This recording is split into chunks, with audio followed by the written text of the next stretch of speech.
Look at that. Hey you guys, it's Rachel here with Senza Corso.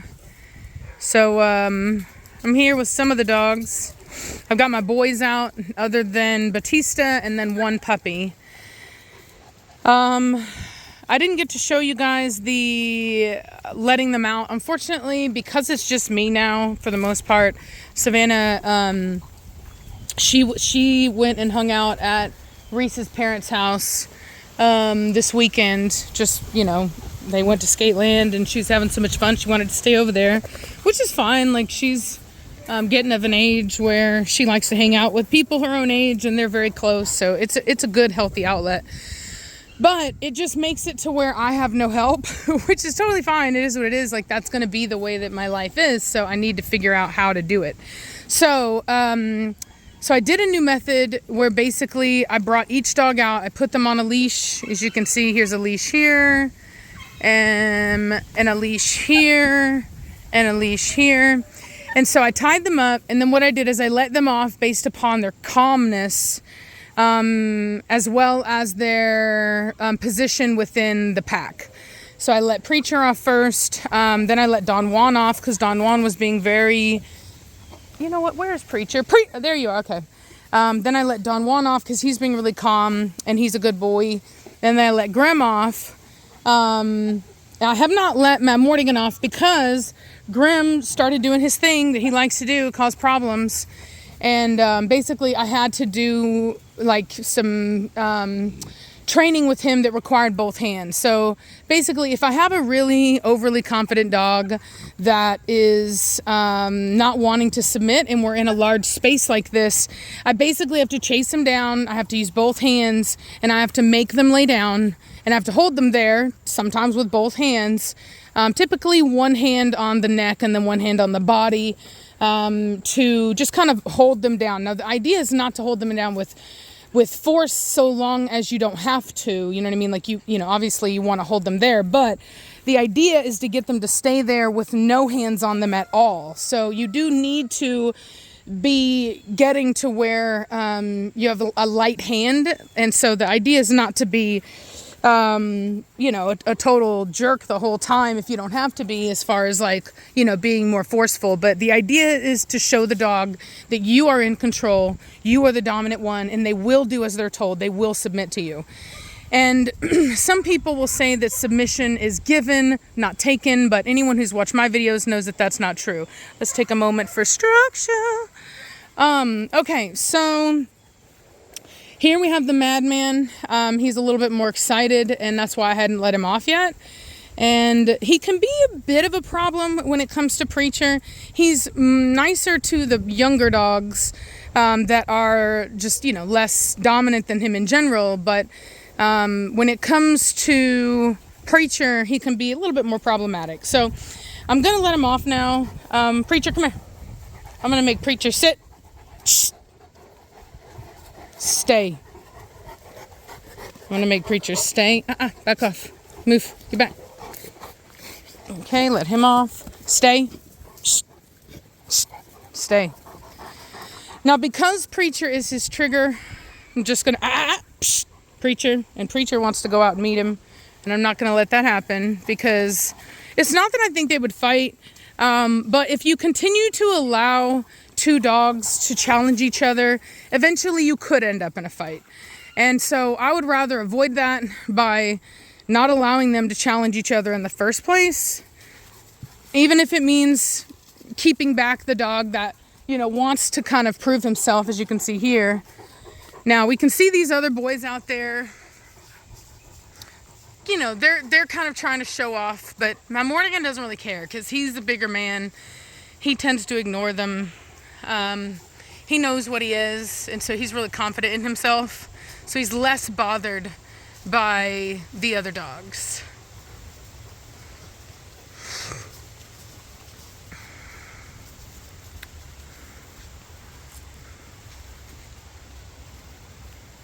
He's just going around peeing on everything, saying, this is mine, this is mine. They're following around. Now you can see particularly Don Juan, his tail is up high, kind of flagging it. He seems to think that that he seems to think that he is my Mortigan's Huckleberry. We'll see about that. Oh, look at him cutting him off. So some people call that with horses, you're cutting off the drive line. So he's basically preventing the dog from going where he wants to go. It's a sign of dominance, or it is a behavior of dominating.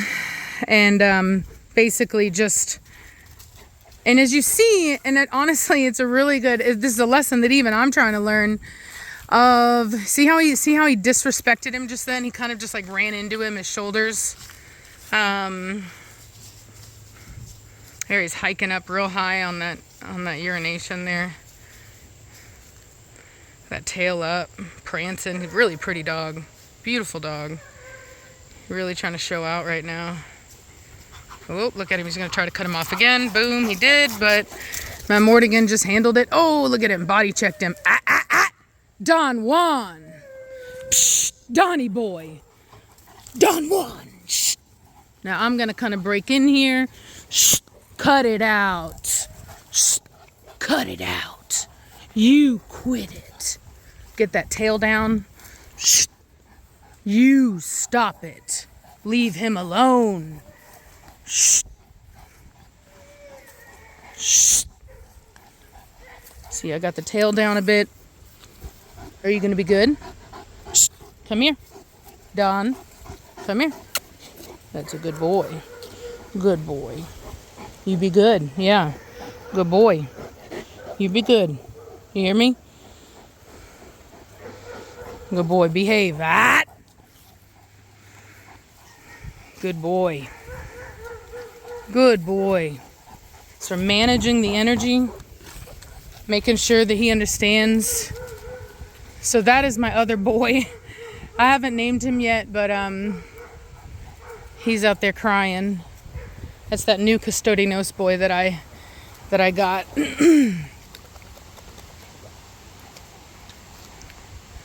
All right. So we handled that well. As you can see, we de-escalated it. Now he's laying down.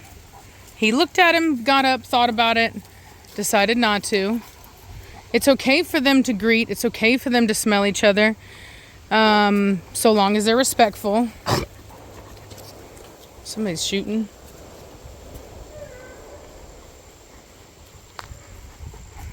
Look at him. Beautiful movement on him. Fantastic. He's a huge dog, too. He's only a year and a half. Donnie boy. Donnie boy. You good boy. He's got a lot of growing to do, too. Look at him. Look at the madman. And the madman was just as thin as him. Just tall. Look at that. Grim. So anyway, so once I established my dominance over Grim, his behavior completely changed. And it's something that, you just sometimes have to do. I don't have to do it with every dog, but sometimes I do. And when I do, it typically lasts and I don't have to continue doing it. And the dog's fine. He's not hurt in any way. Maybe his pride is hurt a little bit. But it is what it is. You got to behave or there are consequences. No, sir. Get your butt back over here right now. You know that gate's not open, sir. Look at Don Juan. Still keeping an eye, still shadowing. Tail went up a little bit. Grim's tail is nice and down. I like that. He's being very respectful. I wish I could have shown you guys what I did. I mean, honestly, it's in a million other videos. You guys have seen it before. Savannah has filmed me do it before. But, it's basically you just holding the dog down. And you get him down, you flop him down, and you just hold him there and let them know they were wrong. So, but yeah, it's not something I haven't done in a million other videos. But with it just being me, and I thought about, I have a camera that I could put up on a tripod, but the truth of the matter is I never know where it's going to happen. So, and if I try to film the whole field, it's going to be such low quality that it's not even going to be worth watching anyway. So, it just is what it is. I've thought about hiring somebody, but honestly, I don't really make enough money off of the videos to justify hiring somebody, if I'm being honest. I don't know, maybe. I don't know. Maybe it would be, because maybe I could get the quality up or something like that. Because there's so much more that I wish I could show you guys. And it's so much harder. And I even miss a lot of stuff too. Like when I'm behind the camera, I can't give 100% of my attention to the dogs because I have to be watching where I'm filming. And so oftentimes that basically means that that it's not quite as good of an analyzation. And like for example, I did a video the other day where I had these boys out, but I didn't have Don Juan out. And there was a moment where Mad Mortigan got on to Preacher.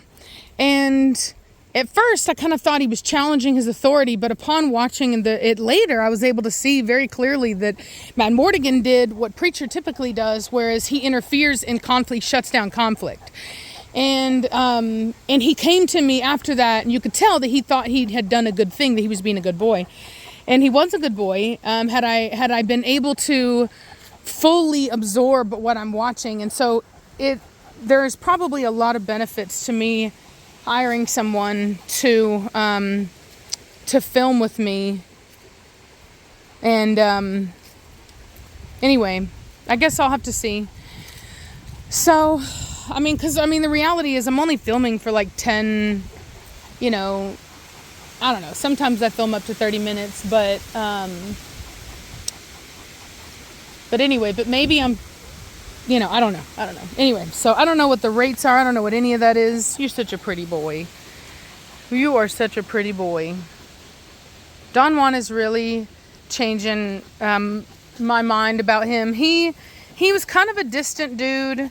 At first, he was a super lovey guy, and then whenever I put him outside, because we had all the puppies out of Mona and stuff like that on her very first litter, and that's whenever I first got him. He was like 4 months old, I think, and so anyway, I've noticed that the males really do kind of need to be, they really do need to be raised with you, like they need to have time with you.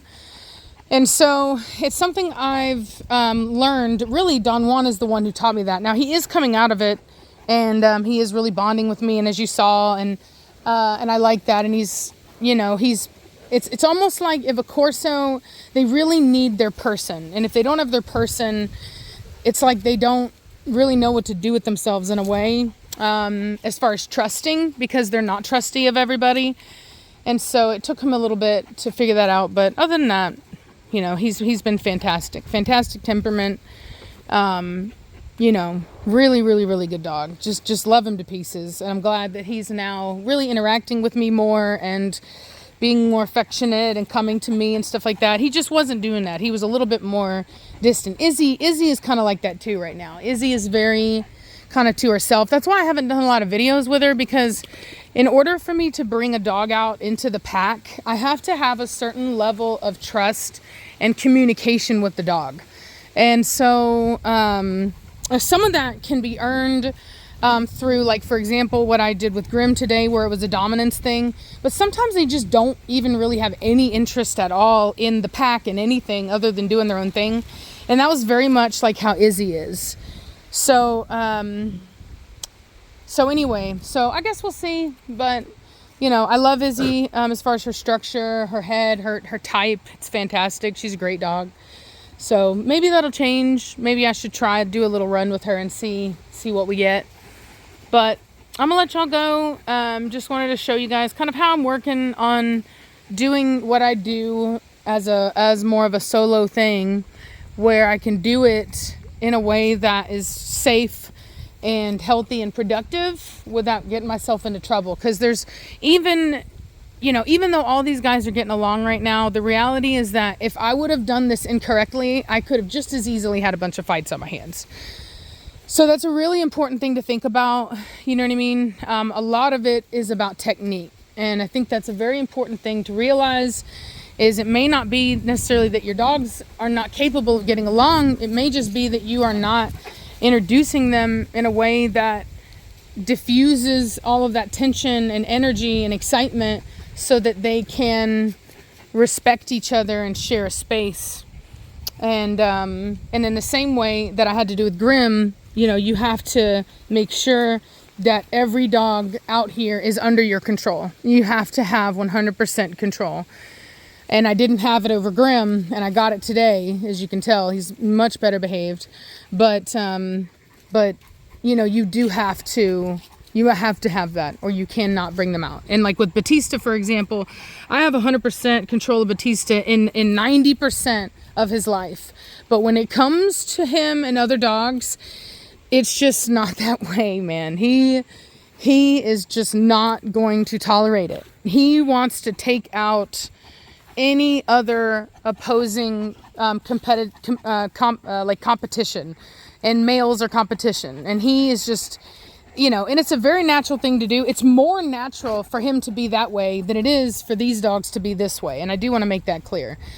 But it just, you know, it is the way it is. And, so, you know, he's able to be his self, and he loves that. And his daughter is like so in love with him.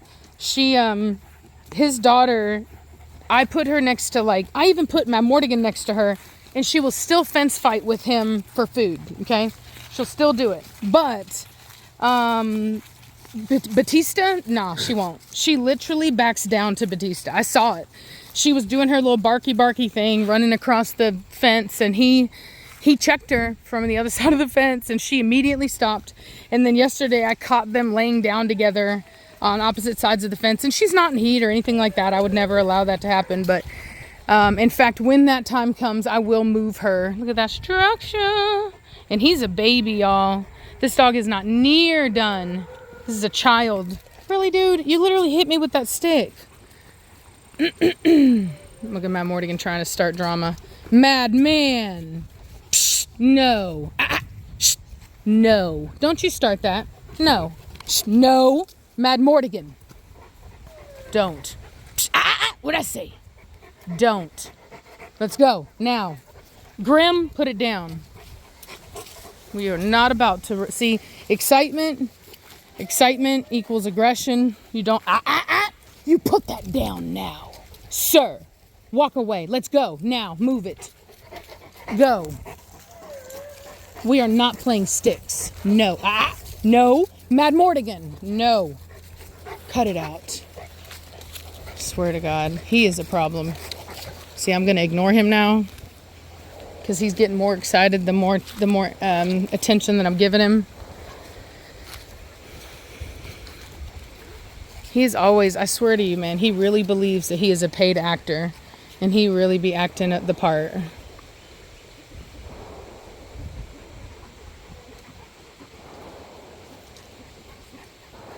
See, as soon as I ignored him, he calmed down. He's a punk. Anyway, all right, y'all. I'm going to let you go. Hope you guys are having a good day, and I'll talk at you later. Bye.